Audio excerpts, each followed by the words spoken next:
Elas, apesar de não serem perfeitas, foram poderosas na fé, no amor, na coragem. Eva, a primeira mãe, creu na promessa, mesmo depois da queda.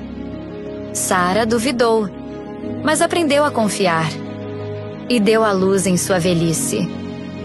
Joquebede arriscou tudo para salvar seu filho e criou um libertador. Ana chorou, orou e entregou seu filho ao serviço de Deus. Isabel, uma mulher justa, cheia do espírito e de alegria. Maria, humilde, obediente, mãe do Salvador do mundo. Foram mulheres comuns e foram mulheres usadas por Deus.